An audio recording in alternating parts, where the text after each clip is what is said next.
ایران کے شہید supreme leader آیت اللہ علی خامنائی مشہد میں امام رضا کے روضے کے احاطے میں سپرد خاک۔ مشہد میں نماز جنازہ شہید کے بڑے بیٹے مصطفیٰ خامنائی نے پڑھائی۔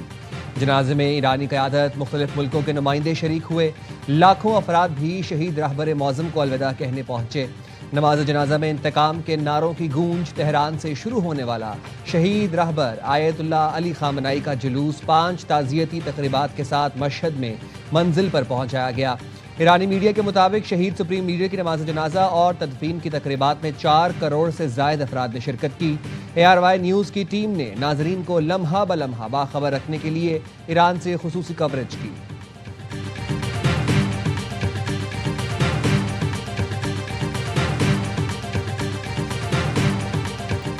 ایران نے شہید علی خامنائی کی رہائش گاہ اور کمپاؤنڈ کی تباہی کی ویڈیو جاری کر دی۔ اسرائیلی اور امریکی حملوں کے بعد ہونے والی تباہی کو پہلی بار دکھایا گیا ہے۔ علی خامنائی کی تدفین کے موقع پر ویڈیو جاری کرنے کا مقصد اسرائیلی اور امریکی حملوں کے اثرات عوام کے سامنے لانا ہے۔ عمارت کے مختلف حصے منہدم اور ملبہ بکھرا ہے۔ یہی وہ مقام تھا جہاں علی خامنائی اہم اجلاس کرتے اور عوام سے خطاب کرتے تھے۔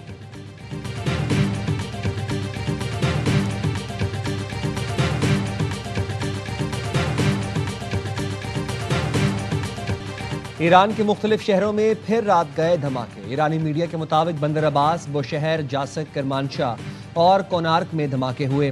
بوشہر اور چغادک میں 6 دھماکوں کی آوازیں سنی گئیں۔ کونارک میں بھی 3 دھماکوں کی اطلاعات موصول ہوئیں۔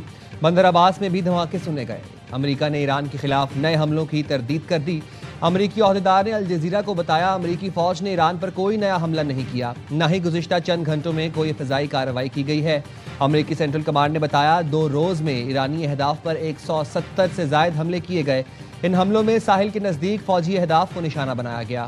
حملوں کا مقصد ایران کی آبنائے ہرمز میں تجارتی جہازوں پر حملے کی صلاحیت کو کمزور کرنا تھا۔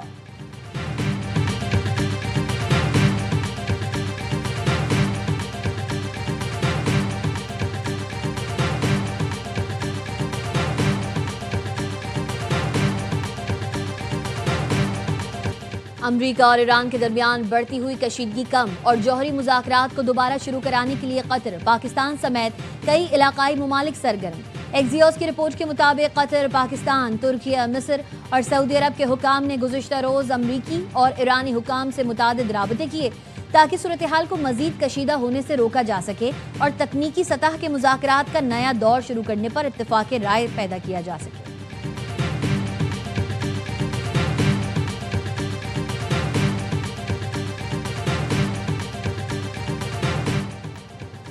ایرانی وزیر خارجہ عباس اراغچی کا خطے کی تازہ صورتحال پر سعودی ہم منصب سے ٹیلیفونک رابطہ۔ ایرانی وزارت خارجہ کے مطابق عباس اراغچی نے سعودی وزیر خارجہ سے خطے کی سیکیورٹی اور حالیہ پیش رفت پر تفصیلی تبادلہ خیال کیا۔ کہا امریکہ اپنی مفاہمتی یادداشت پر عمل درآمد کو یقینی بنائے اور خطے میں کشیدگی کم کرنے کے لیے ذمہ دارانہ کردار ادا کرے۔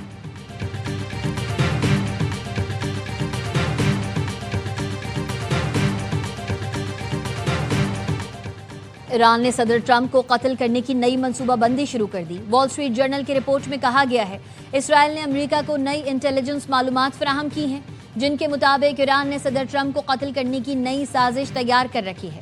اسرائیل کی فراہم کردہ معلومات سے امریکہ ایران کشیدگی میں مزید اضافہ ہو سکتا ہے۔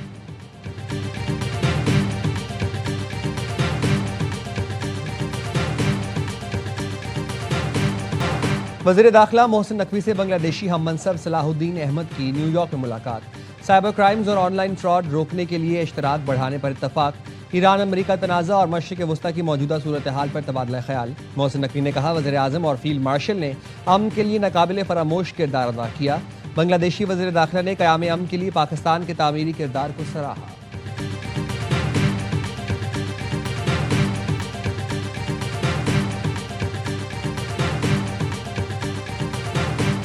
اسلام آباد ہائی کورٹ کی انتظامی کمیٹی میں اہم تبدیلی۔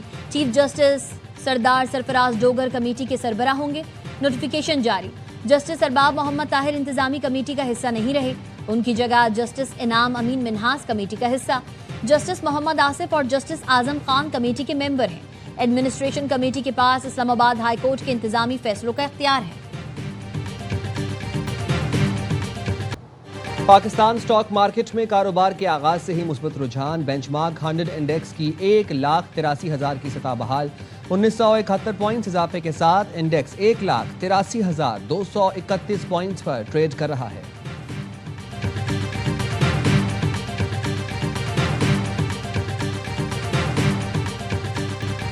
بغاوت بہت بڑے لیڈر کے خلاف بنتی ہے، خالد مقبول صدیقی ایک پریس کانفرنس کی مار ہیں۔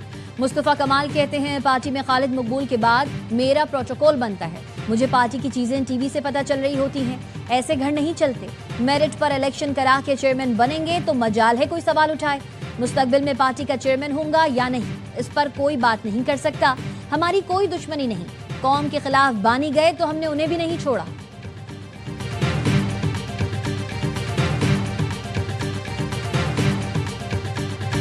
اکانومسٹ انٹیلیجنس یونٹ کے سروے سے اختلاف ہے، ہر سال دیگر شہروں سے 5 لاکھ لوگ کراچی منتقل ہو رہے ہیں، شہر کے تمام بڑے اسپتالوں میں علاج مفت ہے، ہیلتھ کارڈ کی تو بات ہی نہیں بنتی۔ ترجمان سندھ حکومت سعدیہ جاوید کہتی ہیں شرجیل میمن دل کی بیماری کی شکایت پر NICVD گئے، خود بھی جنا اسپتال اور سول اسپتال کو ترجیح دیتی ہوں، ورلڈ بینک کے توسط سے شہر میں پانی کی اضافی لائنیں بچھائی جا رہی ہیں۔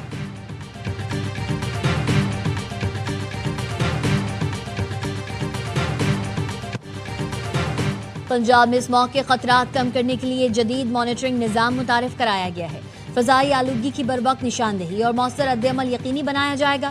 سینئر صوبائی وزیر مریم اورنگزیب کی کلائمیٹ سمارٹ واچ منصوبے پر بریفنگ، بتایا ماحولیاتی آلودگی اور اسموگ پر قابو پانے کے لیے جامع حکمت عملی پر عمل جاری ہے۔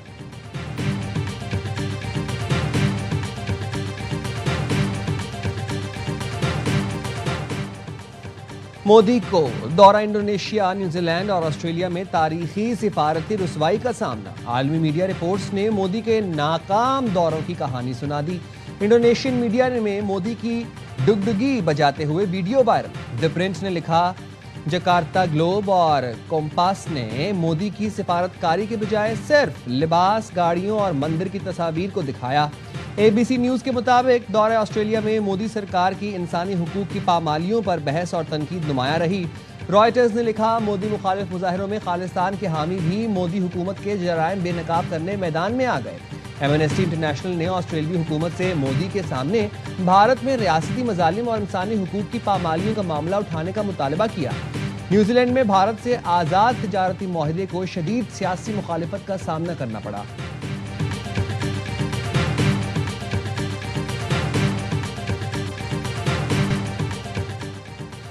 دورہ ویسٹ انڈیز کی تیاری کے لیے پاکستانی ٹیسٹ ٹیم کا راولپنڈی میں تربیتی کیمپ، قومی کھلاڑیوں کے درمیان 2 روزہ انٹرا اسکواڈ پریکٹس میچ کھیلا جا رہا ہے۔ پریکٹس میچ میں کھلاڑیوں کے مختلف سینیریو میں بیٹنگ اور بولنگ کی تیاریاں کروائی جا رہی ہیں۔ پاکستانی ٹیم 25 جولائی سے ویسٹ انڈیز کے خلاف 2 ٹیسٹ کھیلے گی۔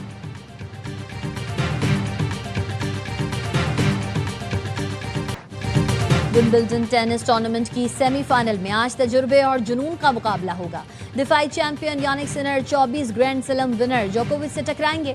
جوکووچ نے 7، سنر نے 1 بار ومبلڈن ٹائٹل جیتا ہے۔